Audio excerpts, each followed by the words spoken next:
할렐루야. 주의 은혜가 저와 여러분과 함께 하기를 바랍니다. 자, 우리는 하루에도 어디를 계속 가고 있습니다. 아침에 눈을 떠서 눈을 감을 때까지 집을 나오고, 또 집을 나오면은 슈퍼를 가든 학교를 가든 직장을 가든 아니면 교회를 가든 어디든지 계속해서 다니고 있습니다. 슈퍼에는 왜 갈까요? 물건을 사러 가는 것이죠. 만약에 우리가 여행을 간다면 여행하는 관광지를 가는 것은 여행을 하기 위해서 가는 것일 거고, 식당을 왜 갈까요? 밥을 먹기 위해 가겠죠. 자, 뭐든지 다 목적이 있고 그 목적에 따라서 우리는 움직이고 있고 또 행하여지고 있습니다. 또 그냥 갔다 와도, 어디를 그냥 갔다 와도 이유는 있어요. 바람 쐬고 싶다. 마음이 답답하니까 마음을 풀기 위해서 어디는 가고 싶고, 이런 모습을 우리는 하게 되죠. 여러분들은 오늘 하루 중에 어디를 많이 가셨나요? 오늘 가신 곳이 어디 있나요?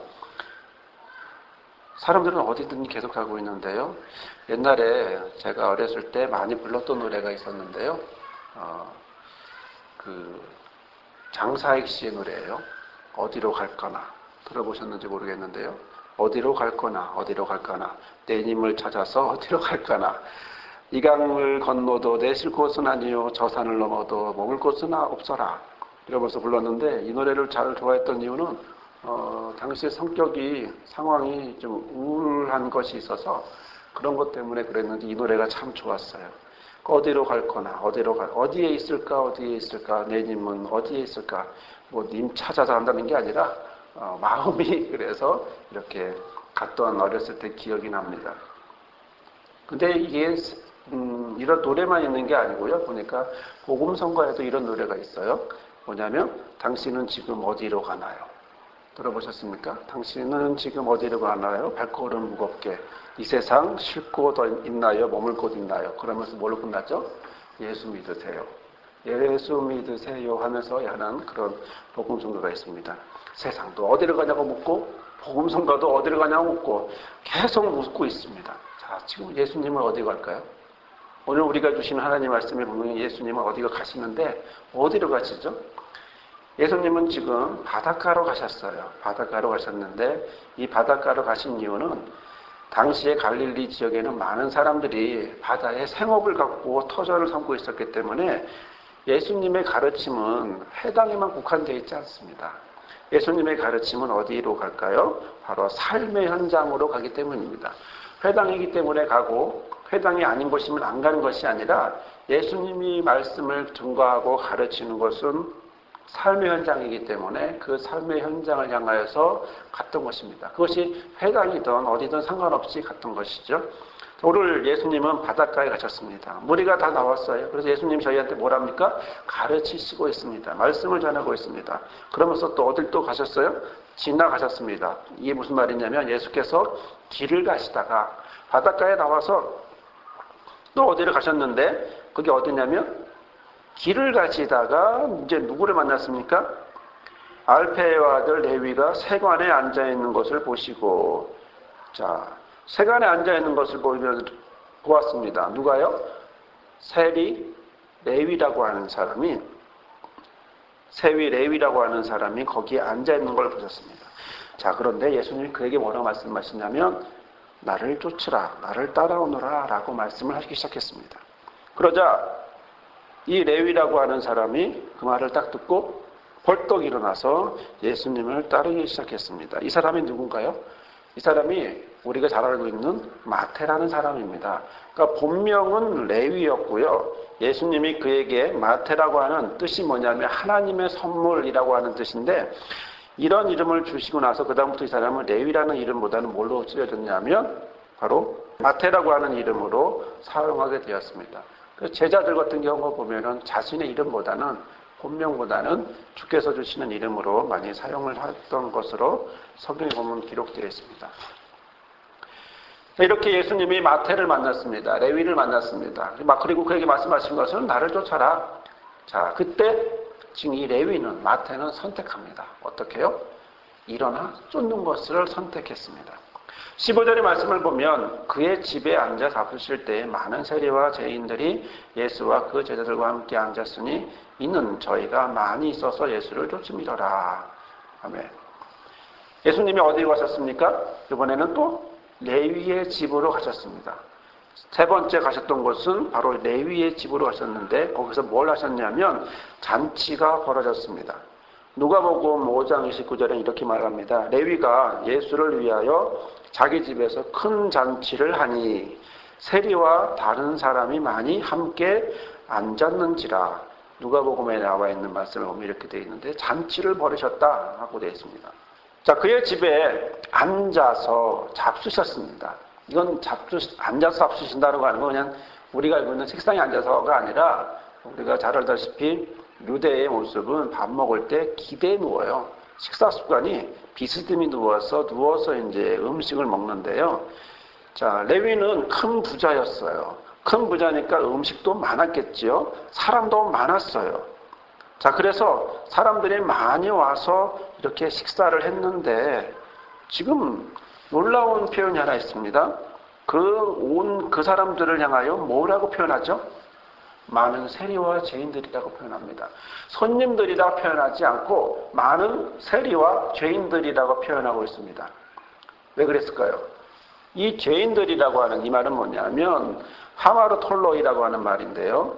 당시 이 사람들을 왜 죄인이라고 말했냐면 즉 그곳에 부름을 받아서 초대를 받아서 온 세리와 죄인들을 왜 이렇게 죄인들이라고 표현을 했냐면 당시 유대인들에게 있어서 바리새인들이나 서기관들은 이 율법 규례나 유전을 잘 지키지 않는 사람에 대해서 뭐라고 말했냐면 죄인이라고 표현했어요. 죄인이라고 정죄했어요. 그러니까 외식적으로 경건하고 외식적으로 보기에 신앙인 같고 종교인 같고 유대인 같은 경우를 보여야만 되는데 지금 이 사람들은 죄인이에요. 그러니까 하나님의 말씀을 율법을 전혀 행하지를 않아요. 그러니까 어떻게 했을까요? 유대인들이 특히 바리새인들과 서기관들이 그들을 경멸했어요. 그들을 싫어했어요. 그들과 함께하기를 바라지 않았어요. 그런데 그들과 같이 식사하는 것까지 요구한다면 그것은 그들에게 정말 충격적인 일이었겠죠. 하지만 오늘 우리에게 주시는 말씀에 보면 예수님은 그들과 어울렸습니다. 친구가 되셨습니다. 식사를 하셨습니다.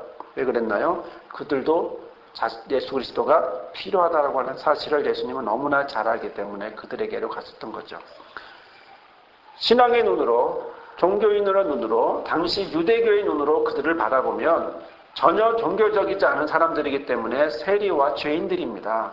하지만 바로 그 사람들을 예수님은 찾아가서 만나시는데 16절에 보면 바리새인의 서기관들이 예수께서 죄인과 세리들과 함께 잡수시는 것을 보고 그 제자들에게 이르되 어찌하여 세리와 죄인들과 함께 먹는가? 라고 비난하기 시작했습니다. 누구에게? 제자들더러. 옆에 있는 제자들에게 가서 그렇게 이야기를 하면서 아니 어떻게 율법도 모르는 그런 하나님 말씀도 따르지 않는 저런 악한 저런 죄인들과 세리들하고 같이 식사를 할 수 있는 거야. 그러면서 당신이 종교 지도자라고 말할 수 있어? 당신이 예수님 하나님 말씀을 전하는 자들이라고 말할 수 있어? 라고 대놓고 예수님에게는 말 못하고 제자들에게 옆에 있는 제자들에게 이야기를 합니다. 종교적으로요, 신앙적으로요, 더 나아가서 자신들의 확신과 판단을 갖고 있었던 바리새인들은 예수님을 이해할 수가 없었어요. 어떻게 저런 사람들과 식사할 수 있냐는 거죠. 이것은 예수님을 높이는 표현이 아니고요. 예수님을 인정한다는 표현이 아니고 바로 저 사람들은 우리가 상종할 사람들이 아니야 라고 말하고 있는 것이고 그래 곧 험담을 하기 위해서고 예수님을 낮추기 위해서 이런 비난을 하고 있는 건데요. 당시에 식탁이라고 하는 건 뭐냐면 식탁에서 함께 식사를 한다라고 하는 건 뭐냐면 인격적인 교제가 이루어지는 것을 이야기합니다. 지금도 우리가 식사를 할 때 손님을 대접하면 어떻게 식사를 합니까? 그냥 막 식사를 하는 게 아니라 품위가 있게 격에 맞게 또 상대방에게 맞추어서 그리고 식사를 하죠. 만약에 누군가가 손님이 오셨는데 우리가 먹던 그대로 식사를 대접하는 집은 없습니다. 왜요? 우리나라 습관은 손님이 오면 상다리가 부러지게 하고 그 정도로 많이 차려놓고 그 다음에 뭐라고 말해요? 차린 게 없습니다. 변변치 않습니다. 이렇게 이야기하는 거란 말이죠. 자, 이렇게 식사에도, 식탁에도 교제의 방법이 있고 그 문화의 풍속이 있는데 바로 유대인에게서의 식사는 뭐냐면 인격적인 교제를 하는 곳이라는 거예요. 단순히 밥을 먹고 끝나는 곳이 아니라 내가 먹는 이 사람과 나는 같은 사람이다라는 거예요. 내가 밥을 먹으면 이 사람이 어떤 사람이냐가 중요한 겁니다. 이 사람이 죄인이라 그러면 나는 뭐가 돼요? 죄인이 되는 거죠. 이 사람이 정직한 사람이 되면 나는 뭐예요? 이 사람이 의인이 되면 나는 뭐예요? 의인이 된다는 거죠. 그러니까 그 사람과 내가 식사하고 있는 이 사람과 똑같은 모습을 하고 있다라고 생각을 했기 때문에 인격적인 교제를 갖는다라고 생각했기 때문에 그래서 유대인들은 특히 바리새인들은 다른 사람도 아닌 세리와 죄인들, 당시에 바리새인들이 쟤네들은 율법도 하나님 말씀도 모르는 악한 자들이야, 저주받은 자들이야 라고 생각하고 있는 저들을 향해서 외치고 있었는데 그들과 식사를 같이 한다? 이것은 곧 저주받을 행동이라고 하는 사실을 그들은 너무나 잘 알고 그렇게 생각하고 그렇게 항상 행동해 왔는데 갑자기 지금 예수님이라고 하는 그분이 메시아라고 지금 떠들고 있는 그렇게 이야기를 하고 있는 바로 그분이 지금 누구랑 밥을 먹습니까? 자기네들이 쳐다보지도 않았던 바로 세리와 바로 이런 죄인들과 식사를 하고 있다는 겁니다. 이것은 자신들에게서는 전혀 받아들일 수 없는 바로 그런 충격적인 모습이었고요. 하지만 이 마음에 이 사람들의 본심은 뭐냐면 교만이었습니다. 어떤 교만이냐면 나는 쟤보다 의로워. 나는 의로운 자야. 나는 하나님 앞에 떳떳한 의로운 자야. 그렇기 때문에 나는 저들과 함께 할 수 없어. 즉 교만한 마음을 그들이 갖고 있었던 거죠. 자, 이런 사실을 예수님이 모르는 건 아닙니다. 그래서 식탁의 교제를 함으로 해서 예수님이 그들에게 원했던 것은 무엇이었을까요? 그들도 구원받을 대상이라고 하는 사실을 너무나 잘 알고 있는 바로 그 주께서 바로 그들에게 함께 하셔서 마치 천국 잔치인 것처럼 보이는 바로 그러한 모습의 식사를 어떤 용서의 모습을 하나님의 아들로서 용서의 모습을 바로 보이셨다라고 하는 사실을 우리가 보게 됩니다. 방금 말씀드렸다시피 예수님은 왜 이렇게 하셨을까? 남들이 다 비난할 수도 있는 종교 지도자들이 거부할 수 있는 원하지 않는 바로 이러한 모습을 왜 예수님은 하셔야만 했을까 하는 것입니다. 예수님께서 그들과 식사하는 것은 무엇을 의미했습니까? 방금 말씀한 것처럼 종교적인 신앙 안에서 이야기하기보다 그것도 들어간다면 결국 인격적인 관계가 형성이 되는데 그들과 인격적인 관계로 행해진다면 그들을 뭘로 받아들인다는 겁니까? 죄인으로 받아들인다는 겁니까? 아니요. 그들은 죄인으로 받아들이는 것이 아니라 그들을 마음으로 그들을 품어준다라고 하는 사실입니다. 우리가 어느 사람과 식사를 합니다. 식사를 할 때 어떤 사람이 부담스럽습니까? 마음에 들지 않는 사람, 마음이 어려운 사람, 여러 가지 이유 때문에 함께 식사하고 싶지 않은 사람들, 이런 사람들은 마음에 부담이 될 것이고 마음에 안 드는 사람이겠죠. 그런데 예수님이 지금 자발적으로 자기도 남이 얘기해서도 아니고 스스로 어딜 가서요? 세리의 집에 가서 거기서 기대에 누워서 식사를 하고 있다라고 하는 사실은 그들을 뭘로 받아들인다는 겁니까? 마음으로 받아들이고 그들을 마음 대 마음으로 인정해주고 그리고 그들에게 자신에 있는 것을 나누어 준다는 것이죠. 만약에 이렇게 식사를 하고 있는데 예수님의 모습이 어떨까 한번 상상해 보십시오. 예수님의 모습은 그 안에서 호통을 치거나 정죄하지 않을 것입니다. 바리새인들 같이 그들에게 너희들은 왜 죄인이야? 그렇게 하면 안 돼 라고 정죄하지 않을 것입니다. 뭐라고 계셨을까요? 그들과 웃으면서 울으면서 같이 이야기를 하셨을 거라는 거죠. 그 예수님의 모습은 우리가 상상하건대 분명히 예수님의 모습은 그들에게 가서 이 악한 죄인들아 라고 하지 않으셨을 거예요. 그들과 끝까지 식사를 하면서 식사도 한두 시간 맞추는 게 아니죠. 오랜 시간 식사를 하면서 1, 20분 하는 그런 식사가 아니라 몇 시간씩 식사를 하면서 그들과 이야기하고 막 얘기하는 함께 계속해서 나눔을 하는 그런 모습을 하고 있었을 거라는 것입니다. 그걸 어떻게 해요? 자발적으로 하셨을 거라는 거죠. 우리는 여기서 우리 예수님의 모습을 보게 됩니다. 그것은 예수님은 꿈꾸시는 분이라는 걸 보게 됩니다. 왜요? 죄인이라고 정죄받는 이 사람들이 어디로? 구원받을 백성이라고 하는 사실로 보았다라는 겁니다. 구원받을 백성으로 예수님의 눈엔 보였기 때문입니다. 어떤 누구도 그들에게 죄인이라고 얘기했고 함께하려고 하지 않았던 그들을 향해서 예수님은 구원받을 사람이라고 생각하셨다는 것이고 그것을 바라보셨다는 겁니다. 그렇다면 그것은 곧 그들의 영혼을 사랑하신다라는 표현이고요. 또 그렇기 위해서 무엇을 만집니까? 그들의 마음을 만지면서 그들과 이야기를, 나눔을, 고백을 하고 있었다는 거죠. 17절에 보겠습니다. 예수께서 들으시고 저에게 이르시되 건강한 자에게는 의원이 쓸데없고 병든 자에게 쓸데있느니라. 내가 의인을 부르러 온 것이 아니요 죄인을 부르러 왔노라 하셨다는 것입니다. 성도 여러분, 지금 예수님은 옆에서 본인에게 직접 말하지도 않는 바리새인들, 바로 죄인이라고 비난하고 정죄하고 있는 바리새인들의 서기관들을 향해서 그들이 하는 그 비난을 들으셨습니다. 그리고 그 이야기는 곧 자신에 대한 비난인 것을 예수님은 아셨습니다.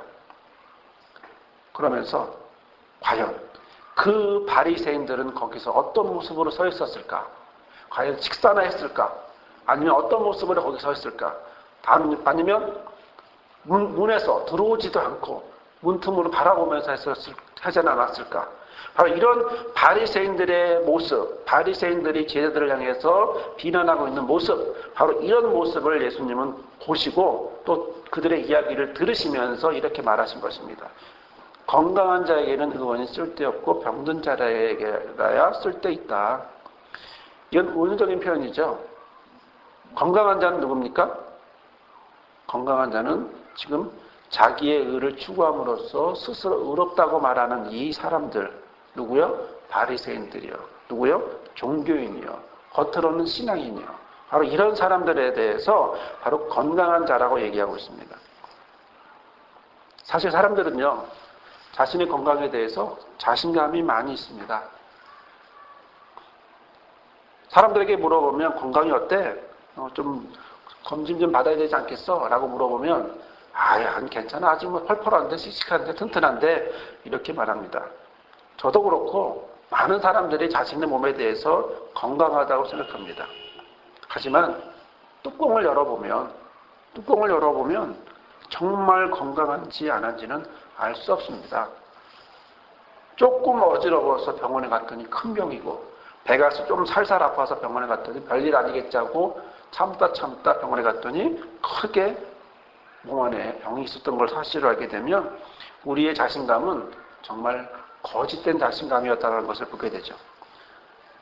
저는 어렸을 때 등에 종기가 났는데 그 등에 고름이 생겨서 뜸을 들였는데요. 전혀 아프질 않더라고요. 살이 타들어가는데도 전혀 아프지 않아요. 왜 안 아팠을까 봤더니 깊이 들어간 거예요. 종기가 겉에서만 아니라 깊이 들어가서 그러니까 아픈 것까지도 뜨거운 것까지도 느끼지 못할 정도로 그렇게 상했던 그런 경험이 있습니다. 겉으로 덮어져 있으면 아무도 알 수 없습니다. 세상이 아무리 깨끗해도 더러워도 거기에 눈이 한번 오면 세상은 아름답게 보입니다. 세상이 아름다운 것은 눈 때문에 아름다워야 되겠습니까? 그것이 아니라 그 자체가 아름다워져야 되지만 거기에 눈이라고 하는 아름다운 것이 덮어버리면 어떻게 됩니까? 그건 바로 깨끗해 보이죠. 하지만 또 눈이 좀 녹으면 또 그만큼 또 지저분한 것도 없습니다. 오늘 우리에게 주시는 말씀 가운데 건강한 사람에게는, 건강한 자에게는 의원이 쓸데없다고 합니다. 자, 의원이 누굽니까? 죄에 빠진 영혼을 치료하시는 또 구원하시는 예수님 자신을 이야기하고 있습니다. 하지만 건강하다라고 말하는 그가 건강하지 않습니다.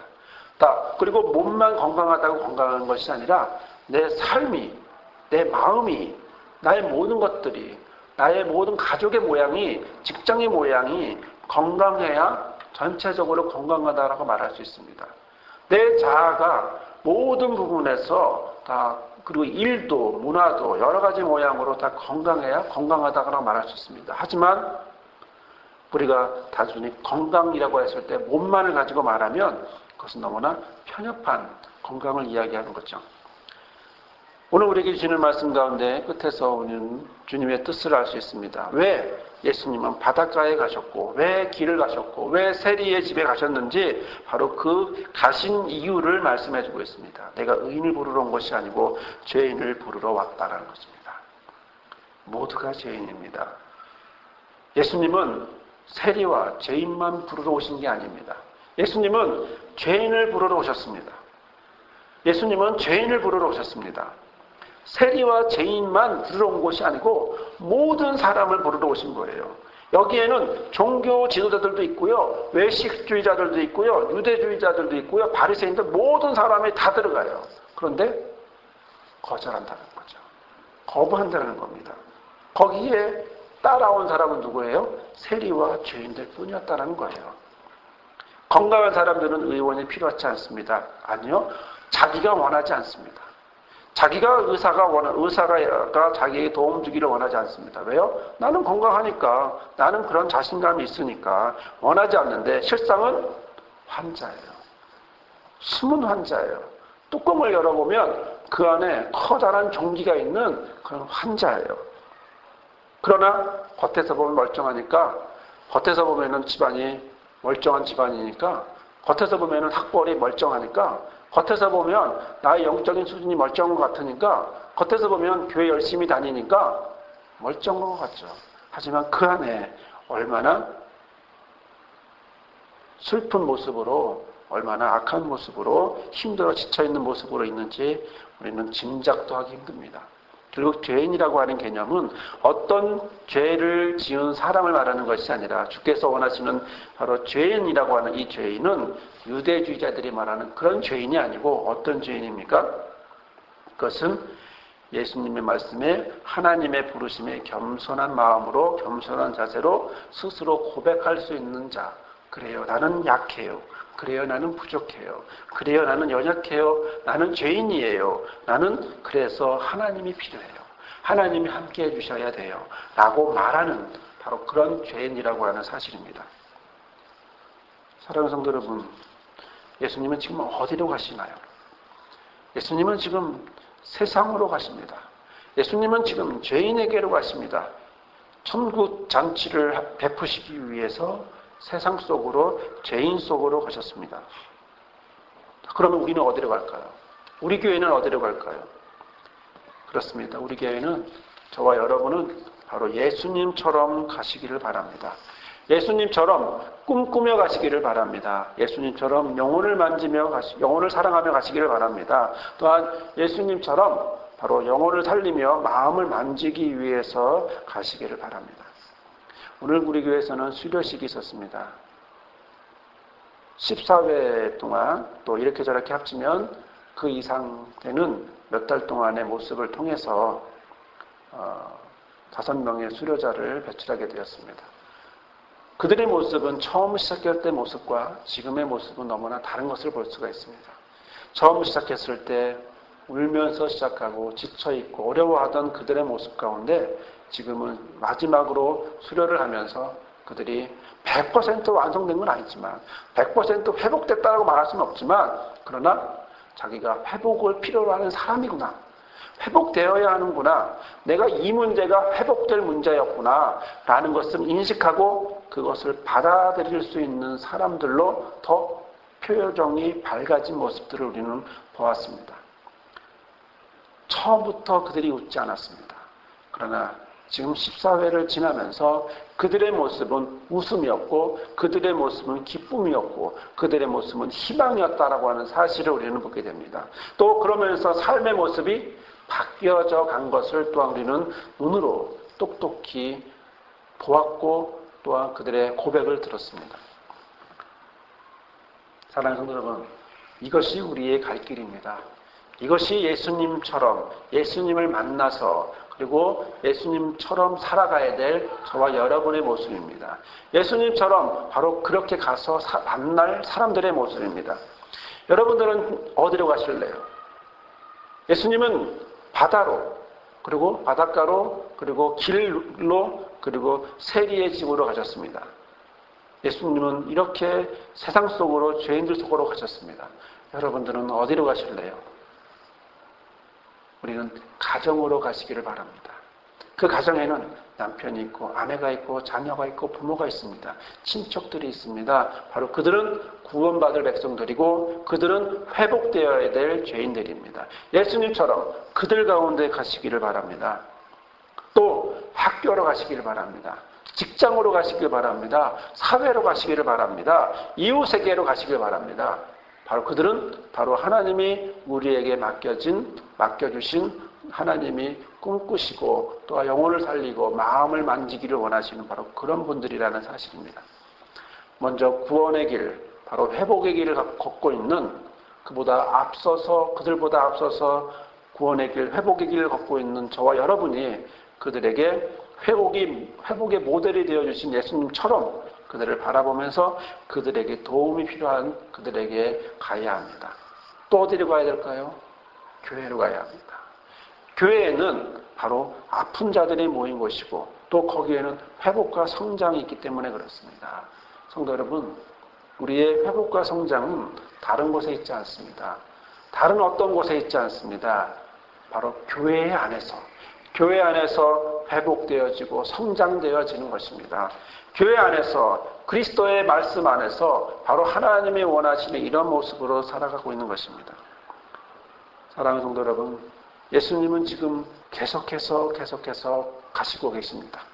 세상 속으로, 죄인들 속으로, 세리 속으로 가셔서 그들의 마음을 만지시며 그들의 영혼을 사랑하며 그들과 만나주시고 있습니다. 우리는 어디로 가야 할까요? 우리도 예수님처럼 가야 합니다. 예수님처럼 가야 합니다. 예수님처럼 바로 가정 속으로 들어가야 되고 학교와 직장과 사회와 이웃에게 들어가야 되고 그리고 교회로 가야 합니다. 바로 그곳에서 예수님처럼 우리가 회복되어지고 예수님처럼 우리가 다른 사람들의 모델이 되어지고 예수님을 닮아서 이제는 그리스도인으로서 살아가는 저와 여러분이 되기를 바랍니다. 이런 모습이 저와 여러분을 삶 속에 온전히 충만하시고 회복과 성장으로 나가는 저와 여러분이 되기를 주님의 이름으로 축원합니다. 아멘. 거룩하신 하나님, 연약한 우리를 인도하시고 또한 주님의 품에 품어주시니 감사합니다. 예수께서는 세상 속으로 죄인을 향하여 가셨습니다. 예수께서는 바로 꿈꾸시며 영혼을 살리시며 마음을 만지며 가셨습니다. 바로 이러한 모습이 우리 모두의 모습이 되게 하여 주옵소서. 우리가 가정으로 들어가서 학교로 들어가서 직장으로 사회로 또한 이웃에게 가서 또한 지역과 모든 곳에 들어가서 더욱이 교회 속으로 들어가서 우리가 회복과 성장의 모습이 있게 하여 주시고 만나는 그들을 통하여 그들에게 회복과 성장이 있는 삶의 모습으로 살아가게 하여 주시옵소서. 우리를 회복시키시고 우리를 성장시키시는 예수님의 이름으로 기도드립니다. 아멘.